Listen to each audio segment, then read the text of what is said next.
Hello friends, welcome to BKS Academy. आज इस video में हम बात करने वाले हैं छत्तीसगढ़ संयुक्त भर्ती परीक्षा के आंसर की के बारे में। तो जैसा कि आप सभी जानते हैं, इसके लिए एग्जाम जो है कल यानी कि 19/12/2021 को हो गया है। तो आज हम इस वीडियो में इसके एक्सपेक्टेड मॉडल आंसर पर डिस्कस करने वाले हैं। तो चलिए शुरू करते हैं आज का वीडियो।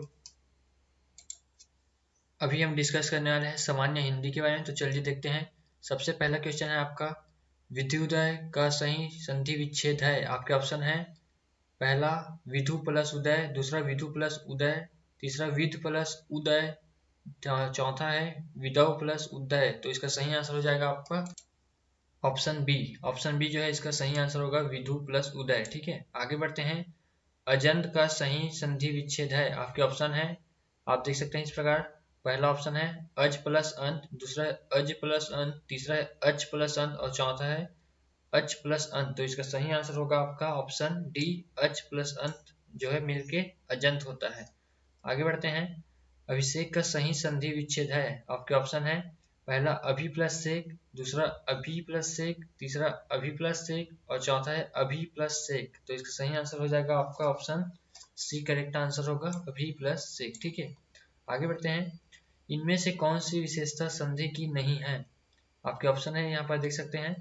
संधि निरर्थक अक्षरों से सार्थक शब्द बनाती है। बी ऑप्शन है संधि में प्रायः शब्द का रूप छोटा हो जाता है।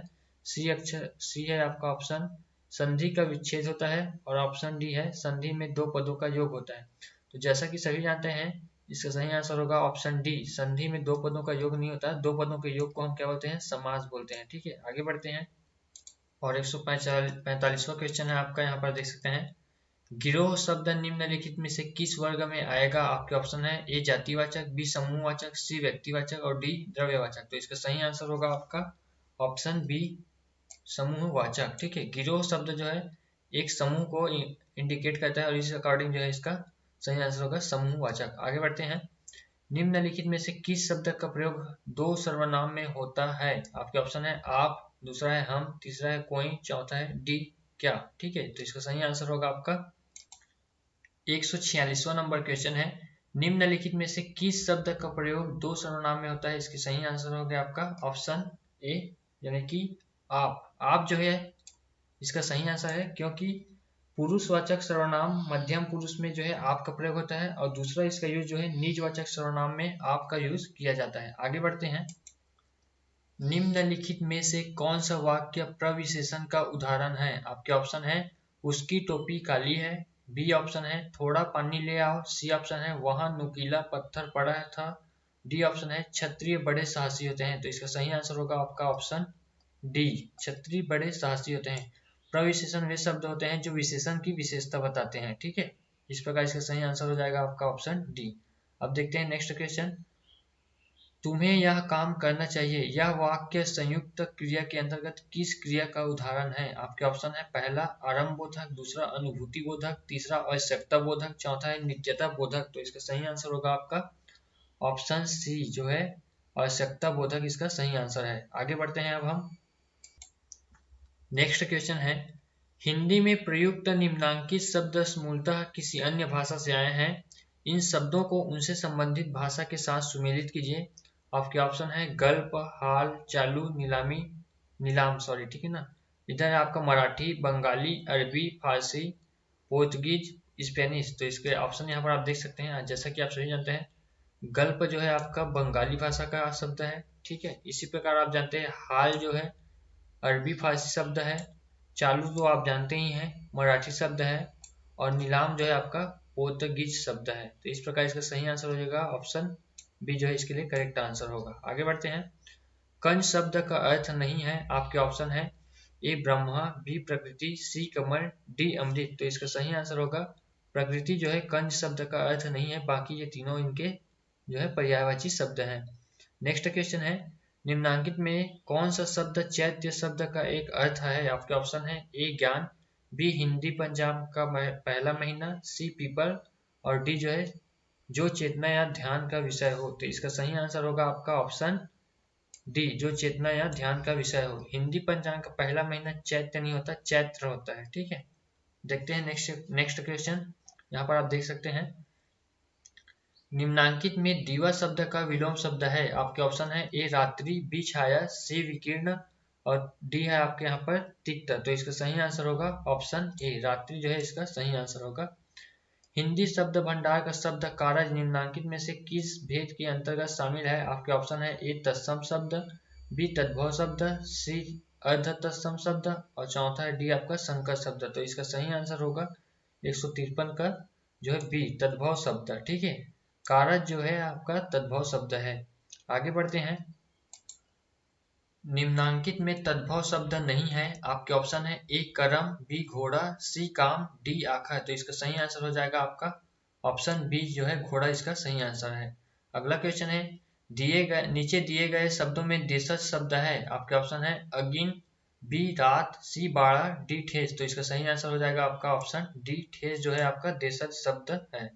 आगे बढ़ते हैं।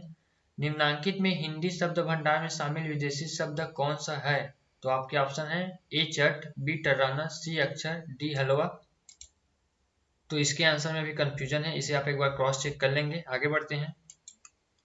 नेक्स्ट क्वेश्चन है, टीका शब्द का लिंग है। आपके ऑप्शन है पहला पुल्लिंग, दूसरा उभयलिंग, तीसरा स्त्रीलिंग, चौथा इनमें से कोई नहीं। तो इसका सही आंसर होगा आपका ऑप्शन सी स्त्रीलिंग। ठीक है। निम्नलिखित में बहुवचन शब्द है। आपके ऑप्शन है दर्शन, अक्षत, बी है प्रत्येक, हर एक, सी है आपका औकात, तवारीख और डी है आपका उपर्युक्त सभी। तो इसका सही आंसर होगा आपका ऑप्शन ए, दर्शन और अक्षत जो है बहुवचन शब्द है, प्रत्येक जो है एक वचन शब्द है। आगे बढ़ते हैं। वर्तमान काल के कितने भेद हैं? आपके ऑप्शन है ए 2, बी 3, सी 4, डी 5। तो इसका सही आंसर ऑप्शन बी 3 या ऑप्शन डी 5 दोनों ही हो सकता है। अब देखेंगे ये आंसर ऑफिशियल में क्या आता है। ऑप्शन 3 की अगर बात करें तो सामान्य वर्तमान, दूसरा में संदिग्ध वर्तमान और तीसरा अपूर्ण वर्तमान होता है। जबकि ऑप्शन 5 की बात करें तो सामान्य वर्तमान काल, अपूर्ण वर्तमान काल, पूर्ण वर्तमान काल, संदिग्ध वर्तमान काल और तत्कालिक वर्तमान काल, ये 5 वर्तमान काल के भेद होते हैं। जनरली हम 3 इसको कंसिडर करते हैं, तो इस प्रकार ऑप्शन इसका 3 सही होना चाहिए। आप इसको क्रॉस चेक कर सकते हैं। आगे बढ़ते हैं। क्रिया के जिस रूप से यह पता चले कि वह भूतकाल में हो सकती थी किंतु किसी कारण नहीं हुई, उसे किस काल की क्रिया कहते हैं? आपके ऑप्शन है आसन्न भूत, दूसरा है हेतु भूत, ठीक है, और तीसरा है आपका अपूर्ण भूत, चौथा है संदिग्ध भूत। तो इसका सही आंसर जो है ऑप्शन बी हेतु भूत होना चाहिए, क्योंकि जो है हेतु भूत का जो है सही आंसर क्या होता है आपका क्रिया के जिस रूप से किसी कार्य का भूतकाल में दूसरी क्रिया पर निर्भर होने का ज्ञान होता हो, उसे हम क्या बोलते हैं हेतुमत भूतकाल कहते हैं। इस कारण इसका जो है आंसर ऑप्शन बी होना चाहिए। संदिग्ध भूत हम उसे बोलते हैं कि जिस क्रिया के जिस रूप से किसी कार्य के भूतकाल में होने का संदेह हो, उसे हम संदिग्ध भूतकाल बोलते हैं। इस प्रकार इसका सही आंसर जो है ऑप्शन बी होना चाहिए। जल शब्द का पर्यायवाची शब्द नहीं है। आपके ऑप्शन है ए उदक, बी कलत्र, सी पयस, डी सलिल। तो इसका सही आंसर होगा आपका ऑप्शन बी कलत्र जो है इसका सही आंसर होगा।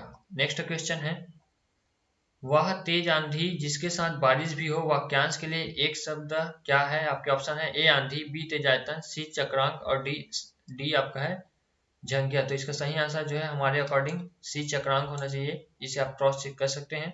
अगला क्वेश्चन है, यमुना का पर्यायवाची शब्द नहीं है। आपके ऑप्शन है तनिजा, बी कौस्तुभ, सी कालिंदी और डी सूर्यतनिया। ठीक है, तो इसका सही आंसर आपका होगा कौस्तुभ जो है यमुना का पर्यायवाची नहीं है। हजारों टांकी सहकर महादेव बनते हैं, इसका अर्थ क्या है? आपके ऑप्शन है कष्ट उठाए बिना महत्व नहीं मिलता, ऑप्शन बी विश्वास से ही फल मिलता है, ऑप्शन सी किसी के लिए अधिक कष्ट सहने की क्षमता होना और ऑप्शन डी है इनमें से कोई नहीं। तो इसका सही आंसर होगा आपका ऑप्शन ए, कष्ट उठाए बिना महत्व नहीं मिलता। नेक्स्ट क्वेश्चन है, निम्नांकित में कौन सा शब्द शुद्ध है? आपके ऑप्शन है ए आंसुओं, बी बाबुओं, सी सीधा साधा, डी सौजन्यता। तो इसका सही आंसर होगा आपका ऑप्शन ए आंसुओं। ठीक है, सीधा साधा नहीं होता, सीधा सादा होता है, सौजन्यता में सौजन्य होता है, ठीक है, और बाबुओं में ये वाला जो है छोटा ऊ होता है।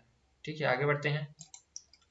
नेक्स्ट क्वेश्चन है, निम्नलिखित में कौन सा शब्द वर्तनी की दृष्टि से शुद्ध है? आपके ऑप्शन है व्यंग, बी है बसंत, सी है द्वंद और डी है सदृश्य। तो इसका सही आंसर होगा आपका ऑप्शन सी, द्वंद जो है आपका वर्तनी की दृष्टि से शुद्ध वाक्य है।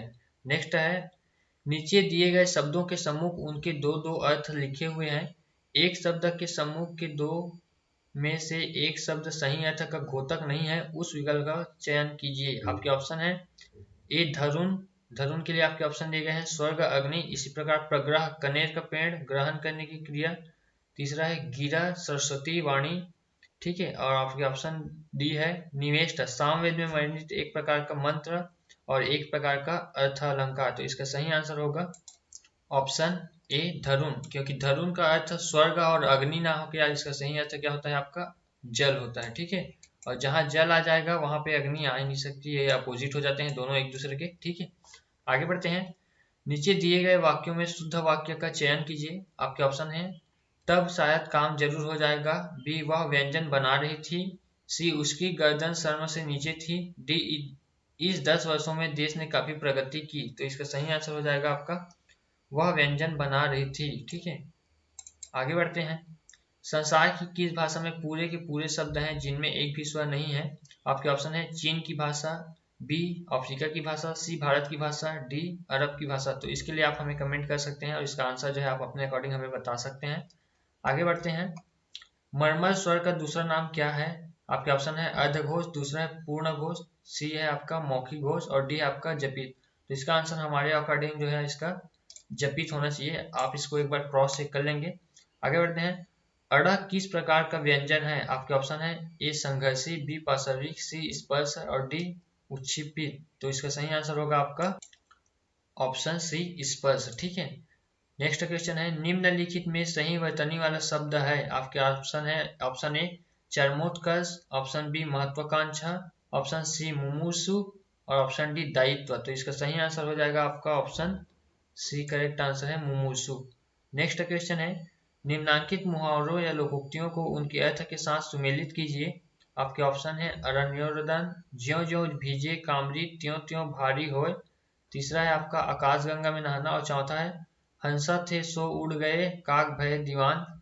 आपकी पहला ऑप्शन है निरर्थक कार्य करना, दूसरा ऋण नहीं चुकाने पर वह तेजी से बढ़ता है, तीसरा है आपका असंभव कार्य को संभव बनाने की चेष्टा और चौथा है आपका योग्य व्यक्ति के स्थान पर अयोग्य को अधिकार मिलना।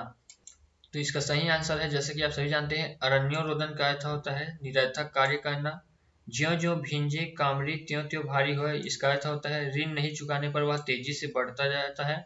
आकाशगंगा में नहाना का अर्थ होता है आप सभी जानते हैं असंभव कार्य को संभव करने की चेष्टा करना, और हंसा थे सो उड़ गए काग भय दीवान का सही आंसर होगा आपका योग्य व्यक्ति के स्थान पर अयोग्य को अधिकार मिलना। इस प्रकार इसका सही आंसर हो जाएगा आपका ऑप्शन डी, 1 2 3 4 सही होगा। आगे बढ़ते हैं।